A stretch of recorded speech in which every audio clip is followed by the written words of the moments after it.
낙타는 뜨거운 사막에서 가장 잘 적응하는 동물로 알려져 있습니다. 그런데 이 낙타가 처음부터 태양의 뜨거움 중동에서 잘 사는 동물이 아니었다라고 이야기합니다. 원래는 푸른 목초지에서 살았습니다. 아메리카 대륙에서 서식했습니다. 그런데 그곳에 살다 보니까 걸음이 느려요. 날카로운 이빨도 없습니다. 발톱도 없어요. 그러니까 포식자의 사냥감이 될 수밖에 없었습니다. 도저히 그곳에서 살 수가 없었던 것이었습니다. 그래서 빙하기 이후에 아프리카로 건너가서 뜨거운 사막에 정착하였다라고 과학자들이 이렇게 말들을 합니다. 사막은 뜨겁습니다. 물도 없습니다. 그렇기 때문에 포식자도 그곳에서 살지 못합니다. 그래서 낙타는 뜨거운 태양, 황량한 모래 바람 가운데에서 서서히 적응하면서 사막에서 살아남은 것입니다. 이런 낙타에게 아주 특별한 습성이 하나 있다고 합니다. 그것은 태양이 내리쬐을 때에 오히려 태양을 바라보는 습성이다라고 합니다.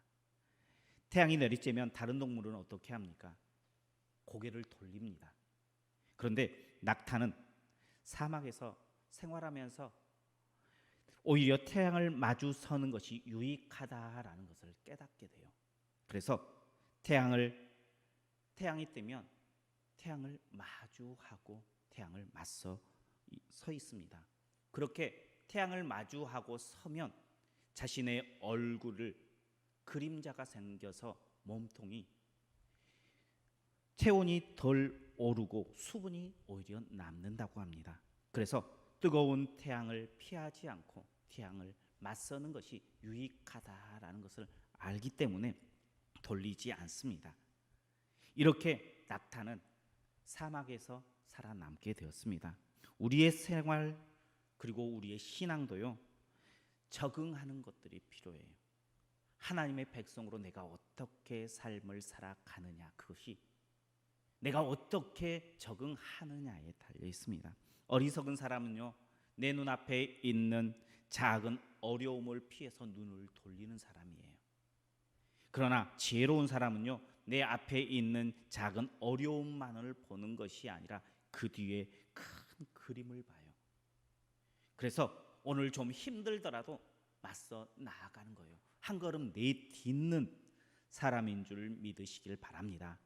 그럼 우리 성도님들께서는 지금 당장 내 눈앞에 있는 것만을 바라보면서 뜨거운 태양에 머리를 돌리는 신앙인이십니까? 아니면 내일을 위해서 잠깐의 어려움을 마주 대하면서 준비하는 신앙입니까? 우리는 어떠한 신앙인으로 지금 하나님 앞에 서 있습니까? 신앙인으로서 말고 그냥 한 사람으로서 내 인생의 설계자로서는 어떠한 모습으로 서 계십니까? 지혜로운 사람입니까? 어리석은 사람입니까? 우리 옆에 분들과 함께 인사하겠습니다. 우리 함께 주님을 바라봅시다. 주님을 바라보는 것이 가장 현명한 방법이에요. 주님을 바라본다는 것은 어떤 삶을 이야기하는 걸까요? 주님을 바라본다는 것은 다른 것이 아니라 깨어있는 삶이에요. 요즘 많은 신앙인들이 학습된 무기력에 빠져 있는 신앙인들이 있습니다. 긍정 심리학자 대가인 마틴 셀리그먼이 실험을 하였습니다. 바닥에 전기 자극을 주는 작은 유리방에 개를 놓고 일정 기간 동안 자극을 줍니다. 처음에는 그 자극을 피해서 개가 이쪽 저쪽 피해 다녀봅니다. 그런데 그 자극을 피할 수 없다라는 결론을 내린 개는 그냥 바닥에 엎드려서 그 고통을 감내하는 것을 선택합니다. 그리고 조금의 시간이 지나서 절반은 전기가 흐르고 자극이 흐르고 절반은 괜찮은 방에 이 개를 놓습니다. 그랬을 때에 이 개는 전극의 자극이 와도 그냥 움직이지 않습니다. 그 자리에 그대로 앉아서 그 자극에 고통을 감내하는 것을 선택합니다. 개뿐만 아니라 대부분의 동물이 다 그 실험에 같은 결과가 나왔다는 것입니다. 셜리그먼 교수는 이를 학습된 무기력이다라고 결론을 내립니다. 우리 신앙생활을 하다 보면 이러한 학습된 무기력에 빠져 있는 신앙인들이 참 많아요. 우리가 신앙생활할 때에 아니면 우리의 삶을 살아갈 때에 어려운 벽에 항상 부딪혀요. 처음 그 상황에 놓이면 어떻게 합니까? 죽을 힘을 다해서 그 상황을 빠져나가 보려고 발버둥을 칩니다. 그래서 빠져나오면 좋은데 빠져나오지 못할 때가 종종 있어요. 우리의 인생이 그럴 때가 있어요. 그래서 내가 원하지만 포기해야 될 때가 있어요. 그래서 포기하는 경험들이 우리 성도님들은 있을 것입니다. 그런데 시간이 지나서 같은 상황을 만나면 어떻게 될까요? 어떤 사람은요, 잠깐 해봐요. 그런데 예전에 안 되더라 생각하고 그냥 포기해요. 또 어떤 사람은요, 시도조차도 하지 않고 포기하는 사람도 있어요. 우리 성도님들은 어때요? 한번 경험해 봐서 안 되는 것, 처음 똑같은 마음으로 도전합니까? 그런데 가만히 그 상황, 똑같은 상황을 마주 대하면 우리는 그것이 같은 상황처럼 보일 때가 있습니다. 그런데 같은 상황이 아니에요. 처음에는 경험해 보지 못했던 나였어요. 그런데 두 번째 만나면 한번 경험해 봤잖아요. 노하우가 생겨요, 안 생겨요? 노하우가 생겨요. 그리고 또 시간이 지난 만큼 내가 성장할까요, 안 할까요? 내가 성장해요. 그런데 내 앞에 있는 상황, 이 상황이 똑같다 생각하고 미리 겁먹고 포기할 때가 많이 있다는 거예요. 상황은 같지만 내가 변했어요.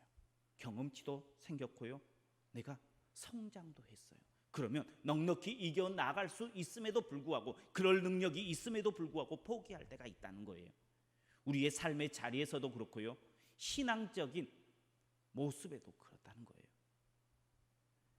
하나님 앞에 나아갔을 때의 과거에 매여서 포기하는 선택을 하는 사람들이 점점 늘어가고 있어요. 이게 바로 신앙의 무기력증 가운데에 빠져 있는 모습입니다. 우리 성도님들은 이 신앙의 무기력증에 빠져 있는 상태는 아닙니까? 이 정도면 됐다, 이 정도면 충분하다라고 말하면서 신앙생활하고 있지는 않습니까? 오늘 이 정도면 됐다 여기며 신앙생활했던 여인의 모습이 오늘 본문에 나와요. 이스라엘은 혼인잔치를 할 때에 낮이 아니라 밤에 혼인잔치가 시작이 됩니다. 그 이유는 아침에 신랑이 자신의 집을 떠나 신부의 집으로 향합니다. 신랑이 신부의 집에 도착하면 그 혼인잔치가 시작되는데, 아침 일찍 일어나서 빨리, 가까운 거리면 빨리 도착할 때도 있지만 대부분이 한나절이 걸리고 밤이 될 때가 많았어요. 또 어떨 때는 새벽에 도착할 때가 있었다는 거예요. 이렇게 신랑이 도착하면 가장 먼저 신부의 친구들이, 들러리들이 신랑을 맞이합니다. 그리고 그 신부의 친구들, 들러리들이 신부의 집으로 인도해서 혼인잔치가 시작이 됩니다. 오늘 이 혼인잔치의 비유를 통해서 예수님께서 천국을 소개해줘요. 오늘 혼인잔치를 통해서 소개하신 그 혼인잔치에 참여하는 방법을 나눌 때에 주님의 음성을 듣는 그런 귀한 시간 되시길 주님의 이름으로 축복합니다. 먼저 혼인잔치, 즉 천국은요, 내가 원하고 바라는 때에 열리는 것이 아니다라는 거예요. 오늘 본문인 5절과 6절 말씀을 같이 보겠습니다. 5절 6절입니다. 신랑이 더디 오므로 다 졸며 잘새 밤중에 소리가 나되 보라 신랑이로다 맞으러 나오라 하매. 아멘. 신부 친구들이 10명의 처녀가 신랑을 기다립니다. 그런데 신랑이 오지 않아요. 생각했던 것보다 훨씬 더 늦어요. 그래서 다 졸아요. 한두 명이 좋은 것이 아니에요. 피곤해서 좋은 것이 아닙니다. 내가 생각했던 것보다 훨씬 더 늦은 시간에 왔기 때문에 모두가 졸았습니다. 신랑이 조금 이렇게 늦게 올 때가 있다는 거예요. 아니, 훨씬 많이 늦을 때가 있다는 것을 이야기해 주고 있습니다. 하나님의 나라는 내가 원하는 때에 열리는 게 아니에요. 내가 원하는 때에 열렸으면 얼마나 좋겠습니까? 그러면 참 신앙생활하기 좋을 것 같아요. 실컷 놀고 마음껏 취하고 내가 하고 싶은 거 다 할 수 있잖아요. 그리고 하나님 이때입니다 라고 하면서 하나님 앞에 돌아오면 되잖아요. 내가 원하는 때에 그 하나님의 문이, 하늘의 문이 열린다면. 그런데 천국은 그렇지 않다는 거예요.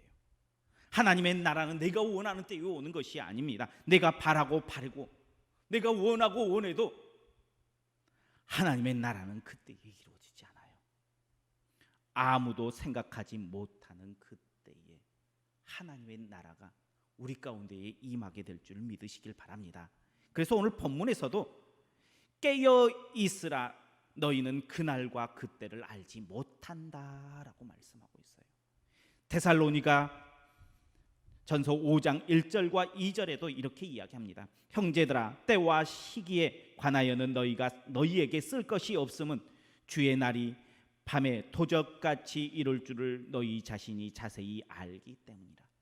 도적같이 아무도 모르는 때에, 아무도 모르는 순간에 너희에게 임한다라고 이야기하고 있습니다. 하나님의 나라가 오는 것은 아무도 모른다는 거예요. 그렇기 때문에 뭐하라고 이야기합니까? 깨어 있어라라고 이야기하고 있어요. 어떻게 해서든 주님과 동행하는 삶을 살아라라고 이야기하고 있습니다. 지금 우리는 잠잘 때가 아니에요. 깨어 기도해야 하고요, 깨어 예배해야 되고요, 깨어서 주님의 음성을 들어야 할 때인 줄 믿으시길 바랍니다. 잠들면요, 그때가 언제 와도 실패하는 인생이 될 수밖에 없어요. 주님을 맞이할 수 없어요. 그런데 내가 깨어 있으면요, 그것이 아무리 한밤중이다 할지라도, 내가 원하고 원하는 때가 아니다 할지라도 하나님께서 우리에게 말씀하여 주시는 그 세미한 음성을 듣고 주님을 쫓아갈 수 있다는 거예요. 그러니 깨어 있어야 됩니다. 요즘 예배 드리는 데에 은혜가 됩니까? 만약에 은혜가 되지 않는다면 지금 나는 졸고 있는 때예요. 지금 나는 자고 있는 때예요. 말씀을 묵상해도 마음이 콩닥콩닥 해야 되는데 그 콩닥콩닥함이 사라져 버렸습니까? 그러면 지금 나는 졸고 있는 때예요. 지금 나는 잠자고 있는 때예요. 주님께서는 지금 우리에게 뭐라고 말씀하시느냐? 깨어 흔들리면서 일어나라라고 말씀하고 있어요. 천국 잔치에 참여하기 위해서 깨어 기다리는 우리 성도님들 되시기를 축복합니다. 아무리 내가 원해도 내가 원하는 때에 오지 않아요. 그러니 깨어 있어야 된다라고 말씀하고 있습니다. 두 번째, 천국은요, 등과 함께 기름을 준비하는 자가 참여하게 됩니다. 우리 3절과 4절 말씀 같이 보겠습니다. 3절 4절입니다. 미련한 자들은 등을 가지되 기름을 가지지 아니하고 설계 있는 자들은 그릇에 기름을 담아 등과 함께 가져갔더니 아멘. 미련한 다섯 처녀는 등만 준비했어요. 여분의 기름을 준비하지 않았어요. 슬기로운 다섯 처녀는요, 등을 준비했습니다. 그리고 여분의 기름까지 준비합니다. 만약 신랑이 그 들러리 신부의 친구들이 원하는 시간대에 왔으면 문제가 될까요, 안 될까요? 문제되지 않아요. 그 기름, 준비한 기름으로 충분했습니다. 그런데 신랑이 원하는 때에 오지 않아요. 그런데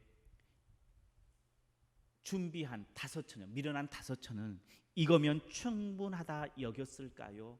안 여겼을까요? 다섯 처녀, 미련한 다섯 처녀도요, 이것을 준비하면서 이거면 충분하다 여기면서 준비했다는 거예요.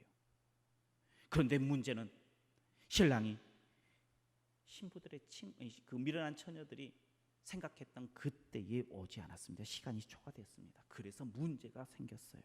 기름이 떨어집니다.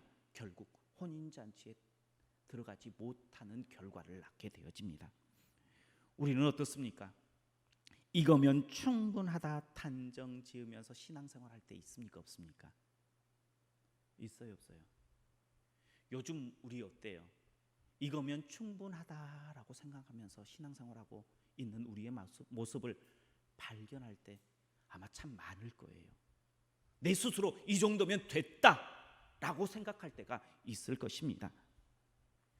구원은 무엇으로 얻게 됩니까? 구원은 예수 그리스도를 믿는 믿음이면 충분해요, 안 해요? 어때요? 충분하죠.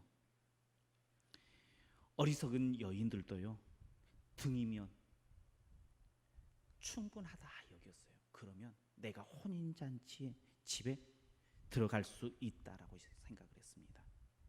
기름이 부족하다라고 생각하지 않았어요. 구원받은 백성은 믿음으로 가요. 근데 믿음의 완성은 무엇일까요? 믿음은요, 바로 그에 따르는 행함이 있어야지 완성이 되는 거예요. 우리는 믿음을 강조합니다. 영적인 것을 강조해요. 신앙생활을 할 때에 우리는 믿음이면 된다라고 생각할 때가 너무나 많아요. 그러면서 잃어버린 게 있어요. 우리의 삶의 자리에서 우리의 행함이 따르지 않을 때가 있다는 거예요.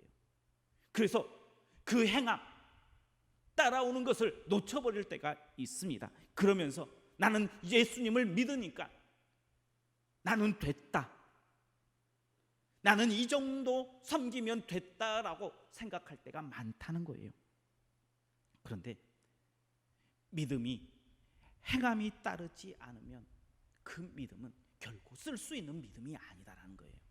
야고보서 2장 20절에 이렇게 말씀하고 있습니다. 아, 허탄한 사람아, 행함이 없는 믿음이 헛된 줄을 알고자 하느냐. 26절에는 영혼 없는 몸이 죽은 것 같이 행함이 없는 믿음은 죽은 것이니라 라고 말씀하고 있어요. 분명한 것은요, 구원은 무엇으로 가요? 믿음으로 가요. 절대 행함이 아니에요. 그런데 믿음은 무엇으로 증명이 되어야 되느냐? 우리의 삶 가운데서 어떻게 사느냐가 중요하다는 거예요. 행함이 따라야지 온전한 믿음이 된다는 거예요. 그래야지 구원받는 믿음의 백성이 될 수 있다라고 이야기합니다. 그러니 우리는 믿음의 영적인 것만을 준비해서는 안 돼요. 여분으로 믿음에 따르는 행함이 따라주는 믿음이어야 되는 줄 믿으시길 바랍니다.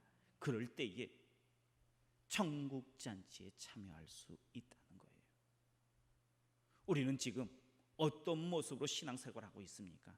이거면 됐다라고 생각하면서 그냥 믿음만을, 영적인 것만을 강조하고 신앙생활하고 있지 않습니까? 그러면 미련한 다섯 처녀처럼 혼인잔치에 참여하지 못하는, 천국 백성의 그 자리에 참여하지 못하는 결과를 낳을 수 있습니다. 그러니 이거면 됐다라는 생각으로 신앙생활하지 마십시오. 내가 할 수 있는 최선의 것으로 감당하십시오. 영적인 것만을 바라보는 것이 아니라 내 삶도, 내가 어디에 앉아 있는지, 내가 어떠한 길을 가야 할지도 따르는 믿음의 걸음을 걸어가는 우리 성도님들 되시길 주님의 이름으로 축복합니다. 세 번째, 천국은요, 하나님의 나라의 귀에는 영원하지 않다는 거예요. 우리 10절에서 12절 말씀까지 같이 보겠습니다. 10절에서 12절입니다. 그들이 사러 간 사이에 신랑이 오므로 준비하였던 자들은 함께 혼인잔치에 들어가고 문은 닫힌지라. 그 후에 남은 처녀들이 와서 이르되 주여 주여 우리에게 열어주소서. 대답하여 이르되 진실로 너희에게 이르노니 하였느니라. 아멘. 모든 것은 다 때가 있습니다. 그 때를 놓치면 아무리 후회해도 돌이킬 수 없습니다. 자녀들이 가장 후회할 때가 언제입니까? 사랑하는 부모를 다 떠나 보낸 이후에 후회할 때가 있어요. 부모님들이 돌아가신 이후에 아무리 잘하려고 해도 안 되잖아요. 때가 있는 거예요. 인생에는 3번의 기회가 찾아온다라고 말들을 합니다. 그 기회를 잡은 사람은요, 성공의 삶을 살아갑니다. 만약에 그 기회를 놓치면 실패자의 삶을 살아갑니다. 하나님의 나라는 지금 우리에게 그 기회가 활짝 열려 있어요. 지금 잡으면 된다는 거예요.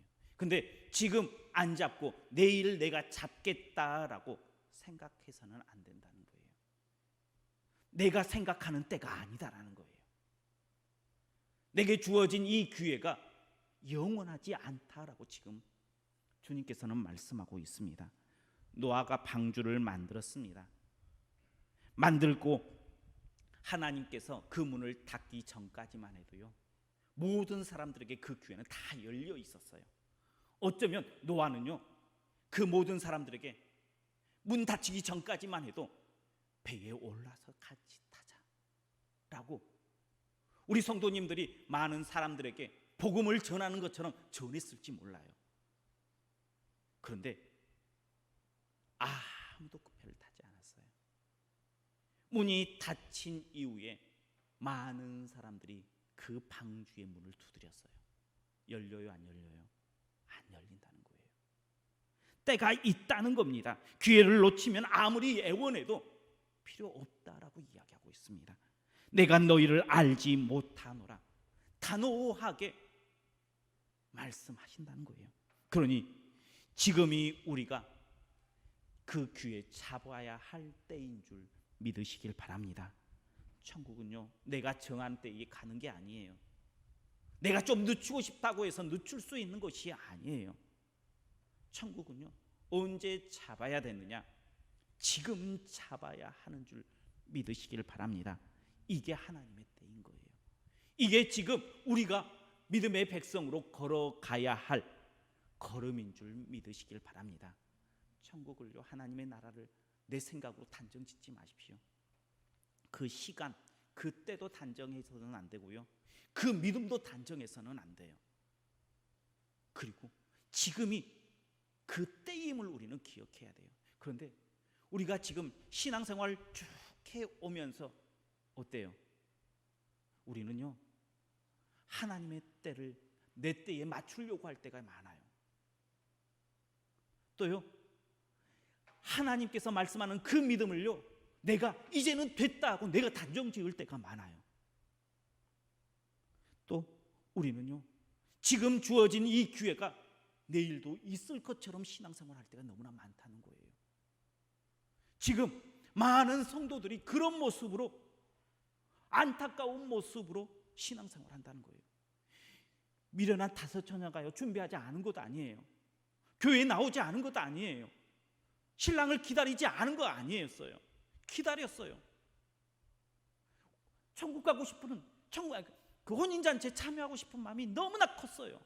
그런데요, 자기가 판단해서 자기 때에 자기의 믿음으로 신앙생활을 하다 보니까 그 하나님의 나라, 천국잔치, 혼인잔치에 참여하지 못한 거예요.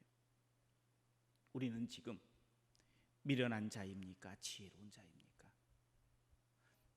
내 기준으로 맞춰 신앙생활하고 있습니까? 예수님의 기준으로 맞춰서 신앙생활하고 있습니까? 가만히 우리의 모습을 돌아보고 지금은 내 때, 내 신앙, 내 기준으로 맞춰서 신앙생활할 때가 아니라 주님의 때, 주님의 방법으로 주님의 길을 걷겠노라 결단하고 내게 주어진 그 기회를 찾고 우리가 잃어버렸던 하나님을 통한 기쁨을 회복하는 우리 성도님들 모두가 되시길 주님의 이름으로 축복합니다. 기도하겠습니다. 사랑이 많으신 하나님 아버지, 감사합니다. 하나님께서는 우리를 사랑하여 주시고 하나님의 가장 적당한 방법으로 가장 적당한 때에 우리를 붙잡아 주시고 구원해 주시기 위해서 그 문을 열어주셨습니다. 이제 그때가 지금임을 고백하며 내 방법, 내 기준으로 판단하는 것이 아니라 주님의 때에 주님의 방법으로 주님께서 열어주시는 그 믿음의 길을 걸어가 우리 안에 잃어버렸던 천국의 기쁨들을 회복하는 믿음의 백성이 되게 하시고 믿음의 교회가 될 수 있도록 축복하여 주옵소서. 예수님 이름으로 기도하옵나이다. 아멘.